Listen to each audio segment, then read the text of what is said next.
Gold Key is the highest honor bestowed by Sigma Xi and is presented to a member who's made extraordinary contributions to their profession and who's fostered critical innovations to enhance the health of the research enterprise, to cultivate integrity in research, or to promote the public's understanding of science for the purpose of improving the human condition. In recognition of her many accomplishments and service to the scientific community, it's my privilege to announce the 2021 Sigma Xi Gold Key Award recipient, Dr. Shirley M. Malcom. Trained as a zoologist and ecologist, Dr. Malcom has played many roles in her career, from high school teacher, science teacher, to university faculty member, to National Science Foundation program officer, to director of the Education and Human Resources program of the American Association for the Advancement of Science. I could go on and on, the National Science Board, and so on. Dr. Malcolm's been a leader for many decades, guiding the community to improve itself both in access and outreach, leading initiatives that focus on advancing institutional transformation in support of diversity, equity, and inclusion, especially in colleges and universities. She was a pioneer on how to improve science education for underrepresented groups. It's been influential in advancing science education from K-12 and beyond.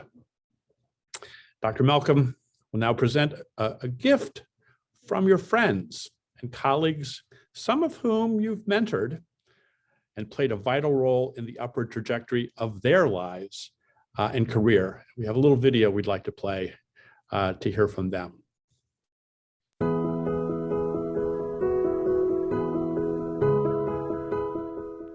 When I joined NSF 24 years ago, one of my first clients, Shirley Malcom. Who knew she was like broadening participation royalty? Shirley, you are brave, tireless, you always follow through. You understand the law better than most lawyers I know, and mixed with your courageousness, this makes you unstoppable. You are an extraordinary role model. Thank you for being a personal mentor to me, and thank you for all you have done for science, research, education, and America. Congratulations. Shirley, there is no one more deserving than you of SigmaXi's Gold Key Award. You are much more than a phenomenal woman. You give so unselfishly of your time and wisdom and advice with words of comfort and engagement to the legions of us who have benefited from knowing you. In spite of being one of the busiest scientists ever, you never refuse any of us who call on you, be it about how to negotiate a tough career or administrative decision, or maybe just making sure that we have comfort food. You are not just a mentor to me, but an inspiration and a friend. I'm just delighted to know that you are being recognized for your unique and exceptional dedication to equity and realized opportunities for all in the field of science. Congratulations. Big congratulations, Shirley, on receiving this high honor. Your leadership and contributions continue to make the world of science a better place. After first meeting you in DC, and later thanks to a chance encounter seated next to you on a plane, I knew that there was much for me to learn from you. I boldly asked if you would be my mentor, and you very generously said yes and gave me the chance to shadow you at the AAAS. What struck me then and still is the way you lead so powerfully and persistently at the very highest levels, but still make time for others, myself included. When I spent time with Shirley, there were two things that people kept saying. First, they told me, I hope you're wearing your running shoes because it's going to be very hard to keep up with her. True. The second thing is this. Shirley Malcom is a national treasure. That is definitely true too. Congratulations again, Shirley. I wish you all the best with your many projects and adventures to come.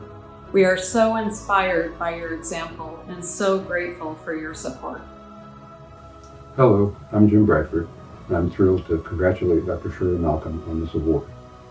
Shirley and I have worked on many projects over the years, from the Black Churches Initiative to the Smithsonian Institution to the National Science Foundation, Department of Education, American Chemical Society, AAAS, many, many projects.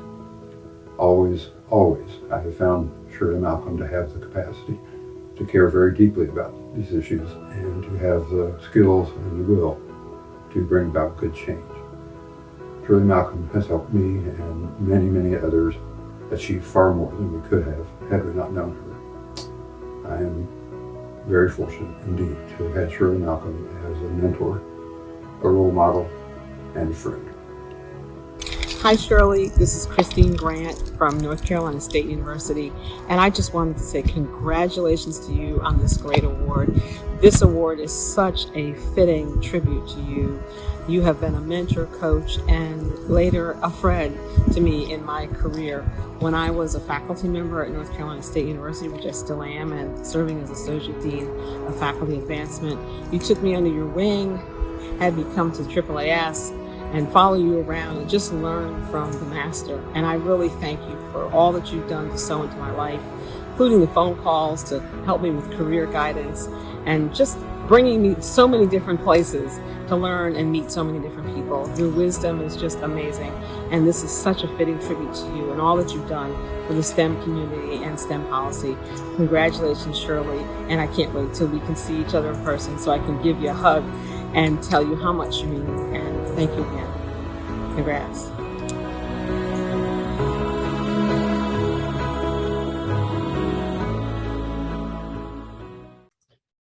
Dr. Malcom, you are an inspiration, a model of the values of Sigma Xi, and a laudable recipient of our highest honor. It's my honor to present you Sigma Xi's Gold Key. This is the point where if we were in person, I'd get to shake your hand and hand you something, Virtual bring you up to hug. the podium, but let me give you the virtual podium now. Thank Shirley you. Malcom. Thank you so much.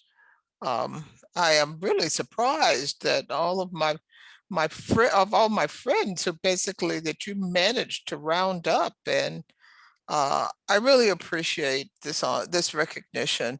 Um, I came to an interest in science as a young child growing up in Birmingham in the post-Sputnik age. I had always had an interest in nature and in how things worked. As a family, we played math games at the dinner table. For example, adding the values of all the Thursdays on the left-hand side of the L&N Railroad calendar that was on the wall in the kitchen. I liked the math, I liked the science, but knowing what the stuff that I liked to do was called science came a lot later, along with having a formal class called science in elementary school. Pursuing college study in science was a bit trickier. The only thing I knew that involved doing science within a profession was becoming a physician. Being a pre-med major upon entering college was just a placeholder, however, a way to ensure that one met the requirements to apply to medical school. You couldn't major in pre-med. So I landed in the zoology department, and that was probably a good thing. The only African-American out of 800 majors. But beyond the question of finding a major, something one could really become passionate about was the larger issue for me of finding a college that I could attend. Although Tuscaloosa was about 60 miles away from my hometown of Birmingham, the University of Alabama was not an option for me. It might as well have been on the moon. Neither were any of the other flagship institutions below the Mason-Dixon line options for me, the demarcation between the North and the South. Though it was 9 years after the ruling in Brown versus Board of Education, the effects of the Supreme Court ruling in Plessy versus Ferguson in 1896 that led to Jim Crow separate but equal laws were still in place. Since separate was decidedly unequal. And these effects weren't just about North and South. They ranged into the middle of the United States and out into the West. The inequalities had affected my K-12 school offerings, leaving me unprepared to enter any institution of higher education with the background that I needed to confidently pursue study in the sciences. I could have stayed in the South and attended an HBCU, wonderful institutions, but those institutions had been starved for resources as well. Even giving nurturance could only overcome so much when these colleges were being given so little. So I journeyed to the University of Washington, starting as I meant to go forward, partly for academic reasons and partly for personal ones. Jim Crow wasn't going to last forever. We were not going to live in the bubble of segregation forever. Besides, I was undertaking this journey as a 16-year-old. You don't travel over 2,500 miles from home as a 16-year-old unless there's somebody else on the other side, some family close by. And that was a deciding point for me, or perhaps I should say a deciding point for my parents. The good news is I survived.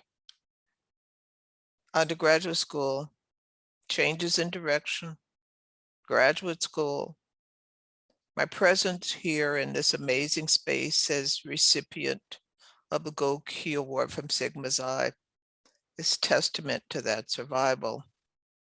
I'm deeply grateful to all who helped me along the way and to this honor being conveyed by Sigma Xi. But the bad news is that many of the challenges that I and others like me experienced are still in place. Segregated schooling with weak course offerings, college faculty who carry stereotyped views of who looks like they can be successful in science, having difficulty finding community and belonging within a field, department, or institution, isolation, being harassed and or treated disrespectfully, lack of opportunities to conduct research, and more. I have been fortunate that somehow in the middle of being a stranger in strange lands, I have been gifted with mentors, people who have believed in me, and at critical times, they have looked beyond who I was to see who I might become. I only hope that I've fulfilled some of their expectations. Why is this story important for me to tell? My story is reflected in many of the otherwise marginalized people who have come to science. And this is in part a plea that we re-examine our attitudes and beliefs, that we work to change our institutions, our departments and fields, so that they are welcoming and inclusive. While there is an undeniable moral imperative for doing so, there are equally practical reasons for doing so, to advance science and to address societal needs. There's research that has not been conducted, perspectives that have not been considered, innovations that have not been created, all because of the lack of inclusiveness in science and engineering. There are many things we think we know that we don't really know, because the lenses of diversity, equity, and inclusion have not been applied. Women missing from clinical trials, faces wrongly identified by facial recognition technology, ethics and integrity threatened by a kind of scientific endogamy, failure to reach out and bring in underrepresented communities as critical partners and stakeholders. We have been given an opportunity to think and act differently. The disruption of all of our institutions by the pandemic and by America's, once again, reckoning with race in the wake of the killings of George Floyd, Breonna Taylor, and others, have led to introspection even within the science and engineering communities. What do we need to do to become more welcoming and inclusive? With what institutions can we develop partnerships? Have your fields considered who is represented within them, whose voices are solicited and heard, who sets their research agendas? Who do you honor? Who is visible? What is valued? I urge that we stop and reflect on the state of science and engineering, their health, their champions, their values, their opportunities for good and harm. Stop and make intentional choices about how we go forward, as though our future depended on it, because it does. Thank you. And thank you, Rob, so much.